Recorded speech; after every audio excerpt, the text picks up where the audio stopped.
Halo Sobat Joker, kembali lagi bersama saya Jelas Joker yang akan mereview beberapa saham yang layak kita pantau untuk esok hari dan juga berikut request dari anggota Sobat Joker Trader yang layak untuk direview.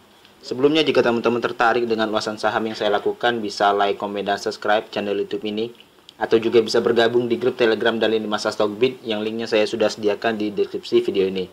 Tentu saja kita mulai review yang akan saya berikan. Posisi ISG pada hari ini akan mencoba melakukan break bullish di 6.643. Jika dia mampu melewati area 6.643, potensi menuju area all time high masih cukup berpotensi di 6.754. Apabila tidak cukup kuat untuk melanjutkan tren bullishnya, karena besok adalah Jumat cuci-cuci, berkemungkinan akan turun kembali mencapai area 6.528 yang merupakan area support. Secara MACD dan RSI juga sudah cenderung ingin mengindikasikan akumulasi dengan tren distribusi yang sudah mengalami pelemahan. Baik, saham pertama yang akan saya review adalah saham Friend. Posisi saham Friend ini bergerak di posisi terdekat ya, pada low terakhir yaitu ada di 81 dengan low pada hari ini yaitu 84, hanya berbeda 3 poin saja. Rentang yang ingin kita entry memang jika diberi kesempatan lagi yaitu di 84. Tetapi jika diberi kesempatan untuk menunggu di area supply-nya atau area demand-nya di 80-75, kita masih cukup bersabar. Jika dia mampu bertahan di atas 81, saya pikir masih cukup menarik akan menguji kembali area supply terdekat atau resisten terdekat yaitu di 106. Untuk potensi lanjutan bisa mencapai area 118. Secara MACD dan RSI juga sudah cenderung ingin mengindikasikan akumulasi. Selanjutnya ada saham Seng, yaitu ada Zinc. Zinc di sini berpotensi dengan candle doji yang secara harian sudah membentuk lower low baru. Dengan kalau kita lihat lower low pertama itu terdeteksi di range 116 sampai 114. Dan kalau kita lihat di sini ada ranging yang sudah cukup menarik, dan kalau kita lihat pada candle weekly, kalau kita lihat di sini apakah cukup menarik, dan dia sudah membentuk lower low baru. Dan saya pikir jika dia mampu bertahan dengan membentuk area base paling tidak di range yang cukup sama ini, atau membentuk area support di range 114 sampai 110 untuk menunjukkan akumulasinya, saya pikir menarik ya. Dan saya pikir jika dia mampu break dari tren penurunannya, paling tidak dia akan mencoba break bullish di angka 123 menjadi angka penting untuk saham Zinc. Secara MACD dan RSI saya pikir masih cenderung distribusi. Selanjutnya ada saham rumah sakit, yaitu ada Sami. Posisi Sami di sini sudah break dari posisi tren penurunannya. Target lanjutan akan menguji kembali area resisten di 526 dan target kedua itu bisa mencapai area 610. Dengan catatan dia akan menguji area break bullishnya di sini di 466. Secara MACD dan RSI juga masih mengawali fase akumulasinya, dan saya pikir jika teman-teman tertarik, jika di bawah 412 teman-teman hindari dulu untuk saham ini ya, atau paling tidak teman-teman bisa membatasi resiko di bawah 426. Selanjutnya ada saham mall, yaitu MPPA. Posisi MPPA di sini akan memasuki area entry-nya kembali di 478 sampai 462. Target supply gap menjadi alasan kita untuk taking profit di saham ini, dan saham ini masih cukup menarik dan berpotensi double bottom.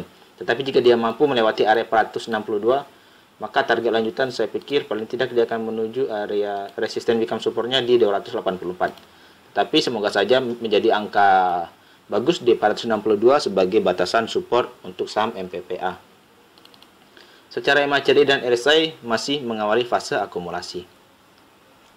Lanjut ada saham Atap. Posisi Atap di sini dengan setelah menutup area demand gap, dia membentuk pola support terbaru. Di sini ada range support terbaru di 146 dan cukup bertahan di atas tersebut. Dengan close hari ini di 153, saya pikir masih sangat menarik untuk dipantau. Apalagi area resisten 156 dan 163 akan diuji kembali jika 146 memang sebagai area support terkuat. Secara MACD dan RSI juga sudah ingin mengawali fase akumulasinya dengan tren distribusi mengalami pelemahan. Menarik untuk dipantau jika dia mampu break di atas 163 merupakan area demand gap yang terdahulu sudah ditutup. Selanjutnya ada saham kapal, yaitu saham DSFI. Saham DSFI di sini selama dia bertahan di atas support terdekatnya di atas 93, saya pikir masih sangat menarik. Tetapi jika teman-teman ingin fast trading, paling tidak bisa entry di 98 dengan taking profit di atas 105 atau di bawah 105 di 103 dan 102. Selama area ranging sideways-nya ini, saya pikir masih cukup menarik untuk dilakukan fast trading. Secara MACD dan RSI-nya sendiri, saya pikir masih cenderung distribusi. Dengan pola yang hampir membentuk double bottom, saya pikir berhati-hati jika dia mampu break di bawah 93 ya. Karena berpotensi membentuk pola double bottom. Selanjutnya ada saham True, saham kebenaran. Saham True di sini close di 130 dengan cukup kuat ya, dan dia sudah melewati fase break bullish-nya di 101 dengan pola reversal morning star. Jika pola morning star ini terwujud, saya pikir target lanjutan untuk reversal di saham True ini mencapai area 144 dan 150 yang merupakan area supply gap-nya. Bagi teman-teman yang sudah melihat review sebelumnya yang terlihat pada 2 hari yang lalu, sebelumnya kita sudah menganalisa bahwa True akan berpotensi membentuk pola morning star. Dan teman-teman yang sudah melakukan pemilihan trading di saham ini, saya pikir sudah cuan profit ya, karena sudah berhasil break di 101. Lagi-lagi jika dia mampu melewati area 150, target lanjutan bisa mencapai area 165. Selanjutnya ada saham MNC Bank, yaitu BABP. Posisi BABP di sini kalau kita lihat, sebelumnya sudah ada batasan di 202 untuk sebagai batasan penurunan untuk target penawaran yang lebih dalam lagi di 146. Akan tetapi dengan pola reversal yang terjadi dan bertahan dengan volume yang cukup signifikan pula di atas 202, teman-teman layak memantau nantinya jika dia mampu melewati area 266. Jika dia mampu melewati area 266, maka target lanjutan di 324. Ini merupakan area-area penting untuk saham BABP. Tetapi jika dia tidak mampu melewati area 266, saya pikir akan melakukan koreksi sehat, paling tidak mencapai area 202 lagi. Secara MACD dan RSI sendiri, saya pikir baru saja mengawali fase akumulasinya. Selanjutnya ada saham multipolar. Saham multipolar di sini bertahan di atas 344 yang merupakan ranging dari posisi support. Dengan posisi hammer pada hari ini closingnya berpotensi akan menguji kembali area 404 yang merupakan area target terdekat, yaitu resistennya. Dan jika kalau kita lihat, jika memang area 344 pada hari ini cukup kuat, maka dia berpotensi membentuk pola triple bottom. Jika prosesi triple bottom ini sudah cukup valid, saya pikir wajar-wajar saja area 404 yang merupakan area resisten kuat ini akan dijebol untuk menuju area supply gap di 488 sampai 514. Secara MACD dan RSI juga masih cenderung menandakan akumulasi. Selanjutnya ada saham ESTA. Saham ESTA di sini kalau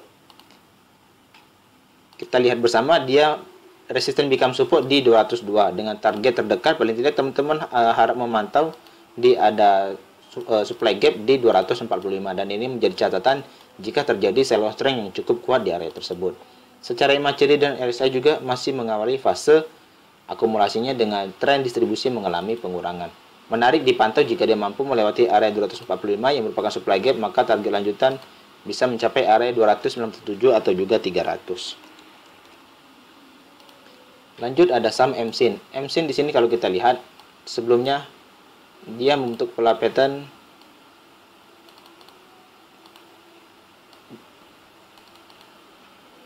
ascending triangle, saya pikir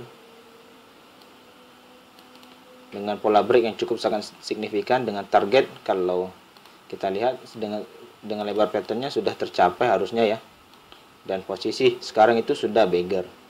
Dan kalau kita lihat target lanjutan paling tidak sudah tercapai juga sampai 1235.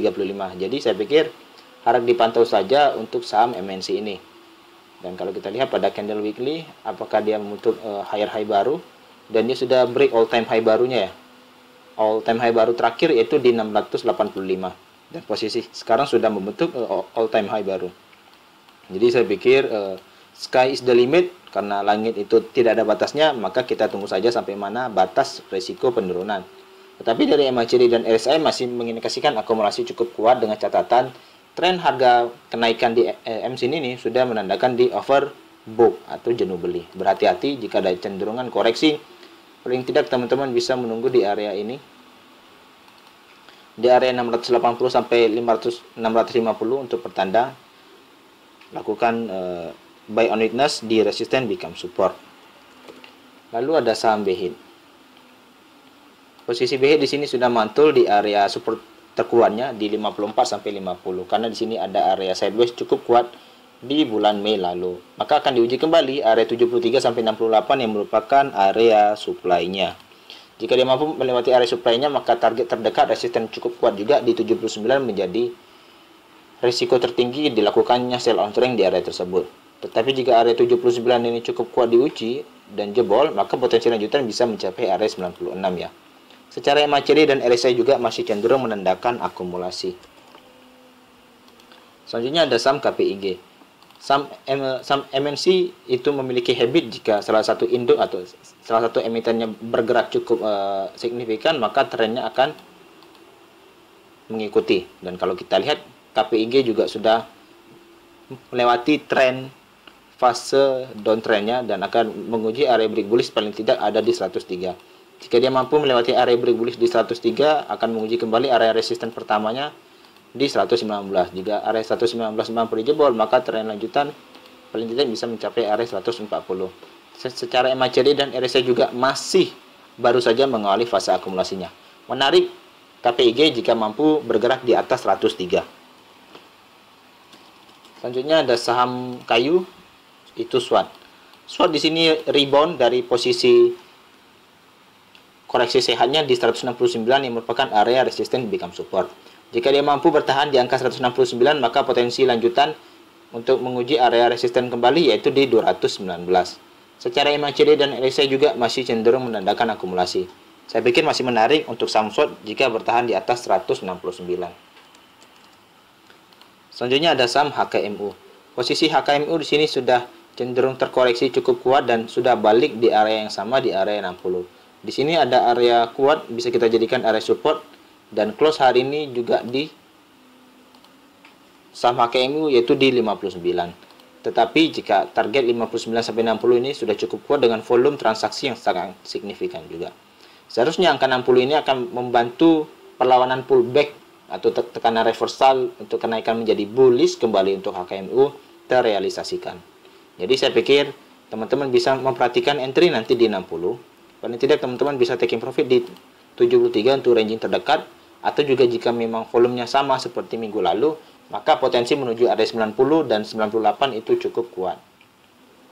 Target optimal bisa mencapai area 120 untuk saham HKMU. Secara MACD dan RSI juga baru saja masih mengawali fase distribusi. Selanjutnya ada saham kuning yaitu saham Yellow. Yellow di sini masih bergerak fase akumulasi dan cukup menarik saya pikir selama dia membentuk area base support. Dan jika teman-teman tertarik, MACD dan RSI-nya sudah cenderung menandakan ingin melandai dan menuju area bullishnya kembali. Target untuk optimal menuju area supply gap-nya yang berada di 280.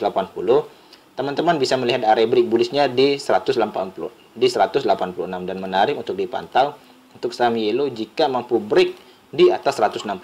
Dan saya pikir emiten ini cocok dilakukan termasuk dalam kondisi emiten swing trade ya, jika teman-teman memang tertarik. Paling tidak teman-teman bisa melakukan akumulasi secara harian bertahap di ranging 166 sampai 151. Selanjutnya ada saham minyak yaitu saham oils. Oils di sini closing di candle hijau, harap diperhatikan jika dia mampu memutus pola Morning Star atau Morning Doji Star ya. Paling tidak dia harus break di atas 228 untuk besok. Jika dia mampu bergerak atau close di atas 228 besok, potensi lanjutan paling tidak dia akan menguji kembali area 250 yang merupakan area resisten terdekat. Secara MACD dan RSI juga masih mengawali fase distribusinya. Menarik jika memang pola reversalnya terjadi dan bergerak di atas 228. Selanjutnya ada saham minyak yaitu MDC. MDC di sini kalau kita lihat dia bergerak di range support terdekatnya yaitu di atas 466. Selama dia bertahan di atas 446 saya pikir masih cukup menarik. Dan di sini ada area resisten become support atau resisten break bullish di 544 yang merupakan pengujian untuk saham MDC. Jika dia mampu melewati area 544, maka target optimal di 586. Karena di sini ada supply gap dan berhati-hati dulu jika ada tekanan sell on strength di area tersebut. Secara MACD dan RSI juga masih mengawali fase akumulasinya. Selanjutnya ada saham TNCA. Saham TNCA sebelumnya dia resisten become support di area 990 dan dengan volatilitas yang cukup tinggi. Dan kalau kita lihat dia sudah melewati juga area resisten terkuat di 1430. Maka target lanjutan kalau kita dari candle weekly, apakah ada all time high baru, dan all time high lamanya yaitu di 1540. Jika dia mampu melewati area 1540, paling tidak kita buat ranging saja, ranging sideways-nya ini, maka target lanjutan bisa mencapai area 1865. Dan ini bisa jadi target optimal lanjutan untuk saham TNCA jika mampu break dan bertahan di atas 1430. Secara MACD dan RSI juga masih cenderung menandakan akumulasi. Selanjutnya ada updating to saham swing trade bagi teman-teman sobat jaga trader yang meminta. Hari ini close di 2120 dan akan menguji kembali area supply di 2220 sampai 2140. Jika dia cukup kuat, maka target lanjutan untuk supply di 2560 sampai 2480 sebagai target lanjutan. Dan di sini berpotensi membentuk pola cup and handle atau inverted hand and shoulder dengan left shoulder-nya sangat kecil ya. Kalau kita lihat di sini bisa-bisa saja kita gambarkan sebagai inverted hand and shoulder, atau bisa saja kita menggambar cup and handle. Bisa-bisa saja seperti itu. Jadi tergantung pattern yang teman-teman inginkan. Paling tidak di area resisten yang sama menjadi batasan kenaikan untuk saham MTech. Jika dia mampu melewati batasan pertama tersebut, maka akan melanjutkan batasan kedua di 2500 ya. Secara MACD dan RSI masih mengawali fase akumulasi, dan emiten ini salah satu emiten swing trade untuk sobat jago trader. Target kita masih cukup sama, yaitu di 2800. Karena sebelumnya kita sudah pada waktu dulu sembari menunggu buka kita melakukan ranging di saham ini dan taking profitnya juga di 2800. Selanjutnya updating untuk saham Bank Agro, Bank Satu Umat. Posisi sekarang masih bergerak di ranging, ada supply gap ya di 2300, dan ini akan menguji kembali area tersebut apakah mampu dijebol untuk kuat atau tidak. Tetapi jika tidak jebol kuat, maka potensi akan mengalami penurunan, paling tidak koreksi mencapai area 1960 kembali ya. Secara MACD dan RSI juga masih mengawali fase akumulasinya. Menarik jika dia mampu melewati area 2300, maka akan berpotensi menuju area 2600 kembali. Tetapi jika tidak cukup kuat, paling tidak akan turun kembali di 1960. Dan yang terakhir ada saham bola. Saham bola di sini kalau kita lihat banyak sekali gap-gap yang sudah terjadi, dan kalau kita pancing, paling tidak teman-teman bisa menunggu area 555 atau teman-teman bisa entry di 620 dengan target profit paling tidak di 760. Karena ini ranging sekali, atau jarak-jarak antar candlenya cukup sangat besar. Dan emiten ini saya pikir tidak cukup liquid ya. Bagi teman-teman yang ingin trading di saham ini, paling tidak bisa memakai area batasan 100 lot saya pikir. Secara MACD dan RSI juga masih mengawali fase distribusinya dan menuju akumulasi. Dan menarik jika teman-teman tertarik, paling tidak bisa entry di 555. Atau paling tidak kita bisa menunggu sampai demand gap-nya tertutup. Paling tidak kita bisa bersabar jika teman-teman memang tertarik di saham ini dengan risiko yang cukup rendah. Tetapi jika teman-teman entry dengan catatan 555 menjadi area pullback, itu juga tidak salah. Sekian dulu dengan ulasan saham pada saat ini terkait pandangan 22 emiten yang Sobat Joker request. Semoga saja pandangan kali ini memberikan cuan bersama untuk Sobat Joker Trader di esok hari. Jika teman-teman tertarik dengan ulasan saham yang saya lakukan, bisa like, komen, dan subscribe channel YouTube ini. Atau juga bisa bergabung di grup Telegram dan lini masa Stockbit yang linknya saya sudah sediakan di deskripsi video ini. Sekian dulu, saya ucapkan terima kasih.